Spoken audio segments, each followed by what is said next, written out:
সংসদীয় আসনের সীমানা নির্ধারণ, তত্ত্বাবধায়ক সরকার ব্যবস্থা পুনর্প্রবর্তনে রাজনৈতিক দলগুলো অভিন্ন মত দিয়েছে। তবে তত্ত্বাবধায়ক সরকারের অধীনে স্থানীয় নির্বাচন চায় না অধিকাংশ দল। ঐকমত্য কমিশন বলছে, সব দল রাজি থাকলে জুলাইয়ের মাঝামাঝিতে সনদ দেয়া সম্ভব। আদিত্য মামুনের রিপোর্ট।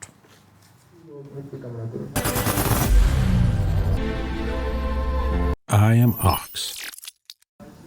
রাজনৈতিক দলগুলোর সাথে ফরেন সার্ভিস একাডেমিতে দ্বিতীয় দফায় অষ্টম দিনের মতো জাতীয় ঐক্য কমিশনের এই আলোচনা, যেখানে আলোচ্য ছিল নির্বাচনী এলাকার সীমানা নির্ধারণ, তত্ত্বাবধায়ক সরকারের প্রধান উপদেষ্টা নিয়োগ ও রাষ্ট্রপতির ক্ষমার এখতিয়ার।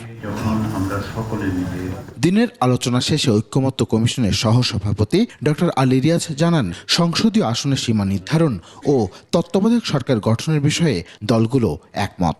স্বল্প সময়ের মধ্যে আমরা এর কাঠামোগত দিক, প্রধান উপদেষ্টা নিয়োগের প্রক্রিয়া, এর মেয়াদ এবং অন্যান্য বিষয়ে আমরা একটা ঐক্যমতের জায়গায় যেতে পারব। জাতীয় ঐক্য প্রতিষ্ঠার মাধ্যমে শান্তিপূর্ণ ক্ষমতা হস্তান্তর চায় এনসিপি। আমাদের দলের পক্ষ থেকে ক্ষমতা হস্তান্তরের জন্য অন্তর্বর্তীকালীন একটি তত্ত্বাবধায়ক সরকারের রূপরেখা দেওয়া হয়েছে। তত্ত্বাবধায়ক সরকারের মেয়াদ 3 মাসের স্থলে 4 মাসের দাবি জানিয়েছে জামায়াতে ইসলামী। সেই সাথে নির্বাচন কমিশনের অধীনে বিশেষায়িত কমিটি গঠনেরও প্রস্তাব তাদের। জাতীয় নির্বাচন এবং স্থানীয় নির্বাচন এই দুটি তত্ত্বাবধায়ক সরকারের মাধ্যমে হতে হবে, এটা আমাদের দাবি।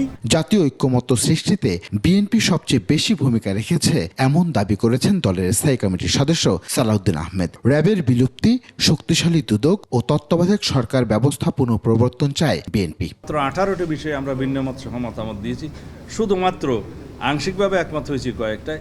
বলা যায় যে এগুলো সবই এখন ওয়ার্কেবল। তত্ত্বাবধায়ক সরকার পদ্ধতির এটা তো অবশ্যই ফেরত এসছে বলা যায়।